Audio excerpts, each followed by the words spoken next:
didn't end the music right. I'll get it right one of these days. You Welcome will to get it Deep Dive right. Daily. Andy and I going to chop it up about whatever's going on in a given day, mostly sports, probably some other stuff, some book recommendations, some TV recommendations.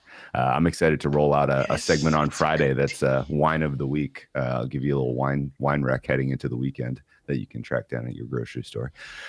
But yes, without further ado, let's talk a little sports, Andy. There's so much going on. How was your selection Sunday? I mean, I told you that it was spent at a volleyball tournament, so I was watching it. But out in so it was a dome. It was one of those.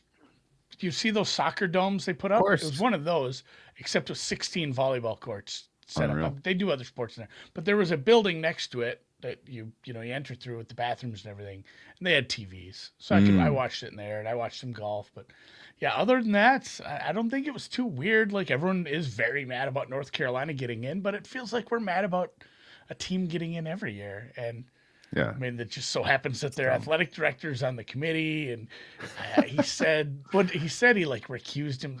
Okay, it's one of those things where it's like, well, I'll sit out this part of the conversation. I don't know if he left the room or not or what, but the rest of the people are like, well, he's our committee buddy. We got to put him in. Who deserved to be in over them? I'm asking that Uh, sincerely. Like, aren't they like a top 35-ish team in college basketball? I mean, there's only 37 at large bids. They were absolutely Oh, on the okay. bubble. Oh, okay. Okay. It was close. Like probably like Indiana was close. Okay. There Torvik was a had him couple of 1.4 wins over the bubble. Yeah, I mean they I were don't they know. were right there, but some people were mad. People are always mad about the who gets in, people get mad about the seeding. I see people like, oh, that's tragically underseeded, and I guess it does make a little difference to your path, but in the long run, like, chill out, guys. It's just college. And I'm excited. Shit, it's crazy too because there's no gap. There's no air gap here. These Yeah. games start tomorrow. Like Yeah. there's play-in games tomorrow. You got to get ready for that. I'm not making it to Vegas this year. Cal was asking me about it last night, Is but he going? no, we're Oh, sending a lot of messages back and forth. I've never done this one, but I think we're going to try to do. And I don't even care if it's just me and him just hanging out because that's a lot to begin with. I think we're going to try to do the Masters. It's very oh, chill because a lot of times the Masters weekend also falls on Final Four weekend, whereas the Saturday of the Masters is the semifinals, and okay. then Monday is the finals. Not the case this year. They're off No. by 1 week, Yeah. so it'll be a little more chill because I'm 40, man. It's not the same as like, oh my God, what club are we going to? And I'm gonna Sure. play blackjack for 2 days straight one time. Like I just can't do any of that anymore. They'd, it'd bring me home in one of those boxes they put under the plane. Well, the 50th anniversary of the Long Beach Grand Prix is that weekend, so I will be here. If you Oh do yeah, go to you'll be Vegas fun. and you want to fly 30 minutes out to Long Beach and see some car racing, you're invited. That'd be fun. I would not have guessed cars. What, I the thought it was Grand Prix? bike. I would have gone bikes or boats. It's IndyCar. It's fucking wild, ripping Oh yeah, around the yeah, yeah. streets of I Long know about Beach. that. No, Absolutely no. crazy. Anyway, seamless transition about the Masters. There was some important golf played this weekend. Ultimately, we didn't get a winner until today. But it was your boy, Rory McIlroy. And all I could think of as he roared to a huge lead on the back nine yesterday before ultimately, I guess, choking it up a little bit. All I could think of was, man, he's going to be the hot pick for the Masters, and Andy's going to be the only person on earth who's like grumpily watching on Sunday, like if he's going to, as he's, rounding into his first ever green jacket. What is your takeaway on the Rory McIlroy experience right now? I got a Have you softened at all, or are you going to be like the only No, person on earth against him? he's gotten worse. He's still a mealy mouthed, talks out of both sides of his mouth. He just and I know he's one of the he's one of the big names, so he's going to get a lot of extra interviews. He's involved in TGL, so he's going to get extra interviews. So he has to answer more questions than like a JJ Spawn, but he just can't help himself. He toes the company line, and then he softens and he goes back. He just has no convictions. I just don't respect him as a person. Like he's an amazing golfer. He's the second best golfer in the world. Okay. And you can make a case he's overtaken Scotty right now because Scotty is still coming back off injury and is a little dinged up. You know, Xander had his rib injury. He's a little dinged up. There's a very good case that Rory's the best golfer in the world right now. I don't think that's a hot take at all. I still hate his guts, and if I don't think his number's good, yeah, I'll still bet on him. I've bet on Rory. I've made money off him on matchups. I'll bet on him, but I cheer against him, especially in the majors. It's akin to the 30-year Stanley Cup streak. Oh, sure. Where I don't really pay attention to that much hockey, but I love cheering against Canada. And then you tweet about it. People like, you know, the Lightning team is like 70% Canadian. I'm like, yeah, but they live in Tampa Bay. Like that's in America. It's the same thing. It's been a decade now since he's won. It was 2014 he won a major. Sure. And to reuse a line I already spewed for Noonan this morning, earlier in the week. So what do they call the players? I don't know, man. It's the fifth major. Oh, the fifth major. Oh, sure. It is the fifth major. And there's people that are, you know, they weren't like taking the hard line on this, but they said, I don't know if you can call it the fifth major right now because John Rory Rahm, won. Brooks Koepka. Oh, yeah. I'm done. Well, you stepped on my punchline. I'm sorry. Asshole. No, but the all right. So yeah, we did the joke in reverse. But like earlier in the week, people said it because you didn't have Rahm, Brooks, Jocko. Yeah, you can't call it that. Yeah. There's some big names. Cam Smith. There's some really big names that aren't in this field because they're on live. And then I said, well, I think you can't call it the fifth major because Rory won it. That's very good. Well, speaking of, I like that you got to it. Speaking, we're if he doesn't win a major this year, I think he should retire because he's in perfect form. Yeah, he played Sawgrass almost perfectly. Okay, it's such a good comp for Augusta, and we have Quail Hollow. So before moving off this, this, set up to play that well too. Do you think he closes as the favorite for the Masters, or will it be Scotty? It'll be Scott. It'll be like co-favorite. I don't think he'll be favored. I think it'll be very close. And that makes a bet on Scotty, right? Because he owns that place. I mean, he owns Sawgrass. He won. Sawgrass says you can't own Sawgrass. That's the randomest place on earth. I know, but he was the first guy ever to go back to back. Interesting. He can tell he's just a little off right now. And yeah, this is funny too. The Joaquin Neiman being the number one in the. I think his ranking starts with a 1, but I think there's another digit after it. Well, you another seamless transition by you about the fifth major. The fifth slam was contested in Indian Wells this weekend, Andy, and boy, oh boy, do we have some digesting to do on how incredibly well the women's champion played. On top of, we now have, I think, a clear understanding of who the number 2 man in the world is in the absence of Jannik Sinner, and it's Jack Draper.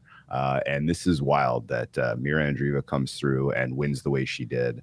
I knew it was impressive in the moment, but beating Iga and Sabalenka back to back for Mira was like, I mean, this just doesn't happen. Like, those are clearly the 2 best women on tour, and they were both in really good form. Well, so now they're the second and third best women on tour after Mira Andreeva, who may be the best. Yeah, I mean, like the sky is absolutely the limit. She's so young. Like, I think she turns 18. I don't know, May, something like that.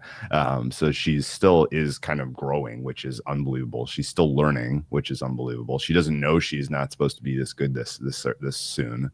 And yeah, it's it would not blow me. You know, nothing would surprise me in terms of what she can accomplish this calendar year. And it's very Alcaraz-esque, where it's just like, yes, you see this person and you're like, and this person is going to win slams in a few years. And then it's like, they win a slam in a year later. This year. It's like, they're going to win. This year? They're going to win big tournaments now. Like, everyone knew Alcaraz was going to be very good. Yeah. He was young and up and comer, and it was just like, way faster. And I know this isn't a slam, but this is a massive tournament and a huge win. And I mean, the path that she went through was the exact same path that Maddie Keys went through, which is strange coincidence. It was like the final 4 matches were the exact same 4 players that Keys had to beat in Australia. Yes. I mean, so you can't even argue that it wasn't a slam level path that she had to go through. It was an Obviously, and incredibly tough especially with path. women where it's not best of 5. Yeah, you could have Didn't watch Draper at all. Didn't you pay could have attention kicked to a that. little bit of dirt on her, what was it, Dubai title, because it wasn't a very strong field, and that was also 1,000, so it has the same pedigree, but it's definitely not the same as Indian Wells. Indian Wells is much bigger, and her path was obscene. She just completely undressed Rybakina. Like, that was an embarrassment from Rybakina, and then the level she found against Iga was unreal. Some of the shots she was making yesterday against Sabalenka, like, did you see any of the highlights? Like the drop shot that she hit, that, like, some of the stuff is just like, wow, like, this is very good tennis. And she probably closes in the mix for second choice at French Open after Iga. I could see certainly her being co-favorites with Sabalenka at the U.S. Open.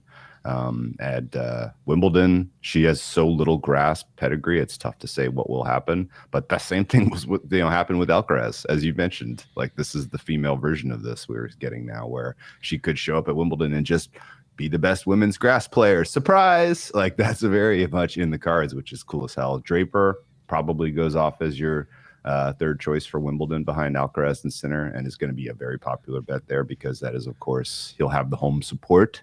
And he has beaten Alcaraz on grass convincingly at Queens. So if Draper breaks through, my guess would be it's at Wimbledon. But he should be your number 2 ranked men's player right now, which is amazing. For the most part, I do agree with how tennis rankings work. The rolling year. Oh, sure. There are some issues with it, but it is just funny how, like, it doesn't catch up quick enough sometimes. Where, like, Andreeva goes into Miami as the 11th seed. Like, clearly, yeah. Like, if you want to bitch about Michigan being underseeded, I think you have to probably take it up to Miami. And it's just how it is. It's how it's always worked. I mean, if she wins Miami, that would be pretty absurd.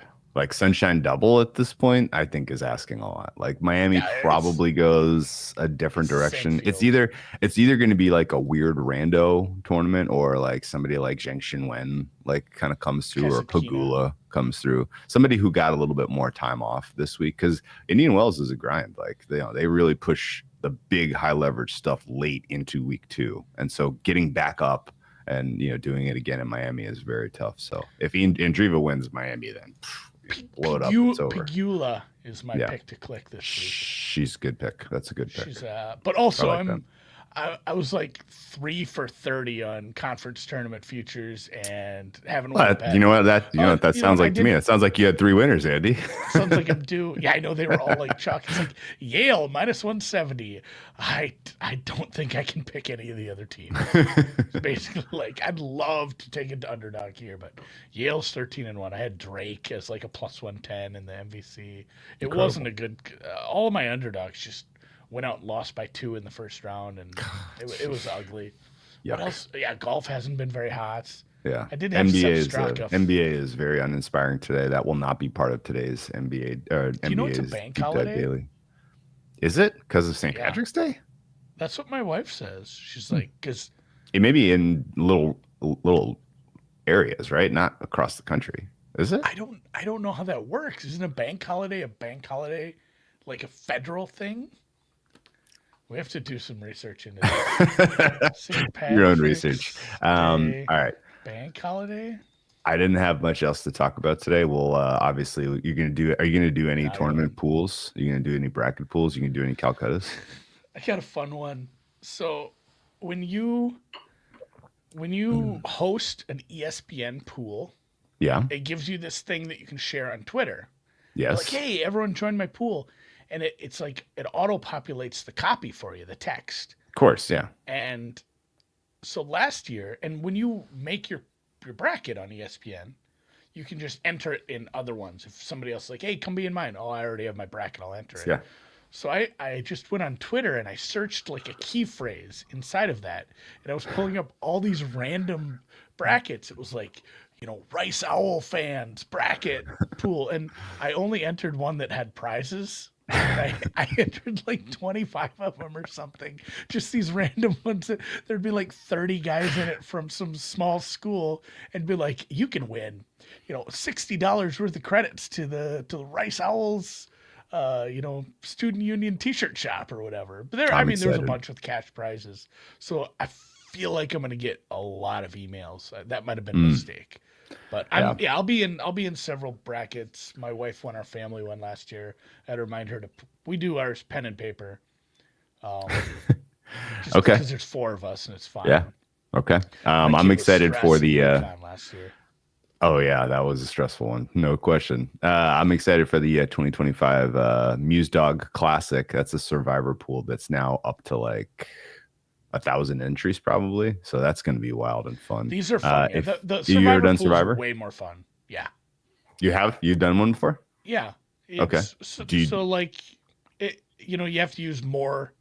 You have to pick two in the first round, or I think it's Yes. the one I entered. It was two on Thursday, two on Friday, two on maybe even two on Saturday, two on Sunday to get Yeah. through the first round. Mine is one Those are per a lot day. of fun. One per One per day day. of the tournament. Yeah. Yeah. Starting on Thursday the 20th. I feel Um, like it was at least two per day on day one and day two, where it's like you gotta to kind of sort out the wheat and chaff, and then I think they let you do rebuys though. Yeah, then the strategy is pretty straightforward. Obviously, you can only use any team once, and if they lose, you're out. So you want to pick the teams that have a relatively high win probability in round one, and then immediately become like the team that's meaningful dog in round two, and you have to thoughtfully save the teams that the game theory is real. The game theory is real in these survivor pools, especially as you get like 1,000 people in. Like, at some point you're better saved, like specifically going against the grain early on, and just if you lose, you lose. But if you win, then you have massive equity on the pool. So we'll see. That's the one I'm the most excited for. Don't have any Calcuttas this year. I got my The one I do the I clock cleaned in dumbest. Calcuttas last year, so I'm gonna go ahead and not do that this year. I haven't done one of those in a few years. I just don't have good numbers, and you don't want to go in there and just fly blind unless it's a small one No. for fun. The dumbest one I do is this one from back home, and I've been doing it since like I don't know. I was old enough to have the kind of money to enter it, I suppose. Like, but it's just $100. 32 people throw in $100, and you get two random teams drawn, and that's it. That's the whole game, and you just cheer. So you just have two I love teams to that. cheer for. It's Yeah. just the dumbest one. So I ended up with NC State We last do year. that. I made money, Oh, but this year, nice. so I got the text from Okay. my guy. I got Bama State slash St. Francis. So I got three teams for the price of two. Oh, yeah. I got a 16 seed. You do not make any money unless they make the Elite Eight. Then you get your Okay, money you're in back. trouble.